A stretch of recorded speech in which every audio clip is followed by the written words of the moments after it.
Hello guys, what's up everybody? This is Cyber V here with a new video and an all new channel. In this video, we are going to talk about a subject which I would like to push to all IT admins out there. It is about the Microsoft Remote Desktop Protocol or RDP. Let me give you some background information here. As you all know, RDP is used extensively for remote access to Windows servers or PCs from remote network or different network segments or from the internet. It is a remote access tool built in for currently Windows operating systems from Windows 7, Vista, 8.1 or 10 to Windows Server OS. RDP works by using the default TCP or UDP port 3899 for its remote desktop server instance listening port, so that RDP clients can access and remote access the RDP server using this port. However, it has come under intense scrutiny from past year due to its bug and exposure to being hacked from the internet. Even though the RDP server comes behind the firewall, it is still vulnerable to cyber attacks, especially if enhanced authentication is not used. But this can be changed. Microsoft has made it possible to change the default listening port of the RDP server to a non-default port. This will allow IT administrators to change the listening port of the RDP server to a non-default port. For example, it can be changed to port 3388 or port 55889 or port 32001. This is significant as this can help make RDP port-based attacks useless. Changing to a non-default port helps mitigate or stop any cyber attacks or ransomware attacks that targets the RDP default port as the propagation method port. But how effective is it? Is it changing the RDP listening port to a non-default very effective in stopping attacks? Well, based on Reporting and Analysis Center for Information Assurance, or simply called Malani, which is under the National Cyber Security Center of Switzerland, they recommend using RDP port other than the default port.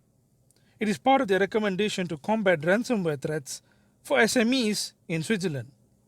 In the US, it is indirectly recommended based on the NIST guide to enterprise TELEWORK, remote access and by your own device security, that is the NIST standard SP 800-46 revision 2. In the remote desktop access section, if the internal workstation is behind a firewall performing network address translation, the TELEWORK client device cannot initiate contact with the internal workstation unless either the NAT allows such contact. This scheme can include a non-default RDP listening port. As far as ransomwares are concerned, even though currently ransomware threats like Morto, SamSam, CryptoOn, and Crysis use default RDP ports as their attack mode, future ransomware will adapt to finding non-default RDP ports, either by dictionary attack ports or by port scanning. However, do take note, adding such port scanning features to ransomware payload will probably increase their payload size. Also, this will make them more detectable, whether from external attack or internal attack. In external attack, port scanning activity is something that takes enough time to be easily detectable, even with proper manual log checking. Proper measures can be taken to stop the external attack before it's able to penetrate or discover the RDP port.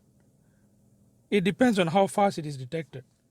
In internal attacks, modern antivirus security endpoint software and IDS software easily can detect and quarantine any software that have suspicious malware activity, including malicious programs which does continuous port scanning from PCs or servers. So in summary, I believe that using non-default RDP ports should be considered by organizations as part of their security defense tactic. Other measures should also be considered as well in parallel, including account lockout policy, hardening of user accounts, especially administrative accounts and accounts used in RDP connections. Well, that's all for this video. Remember, click subscribe, thumbs up, and click the bell button below. Hope to see you all in the next video. Love you all. Take care. See ya.